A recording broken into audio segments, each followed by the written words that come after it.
Hi there, my name is Rebecca. I'm a flute player and I'm really excited to be joining Sinfonia Cymru for my first ever project with them this December.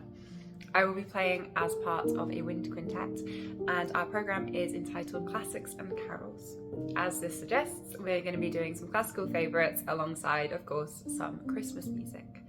We're also going to be joined by local choirs in the places we perform, and I'm really excited about this because I think that one of the best things about being a musician is being able to meet and work with so many different people. I've always loved the festive season. I love the fact that mince pies are already sneaking their way back onto shelves at my local shop. And of course, I also really love the music. I feel like I can't wrap my presents or decorate my house without having Nat King Cole playing in the background.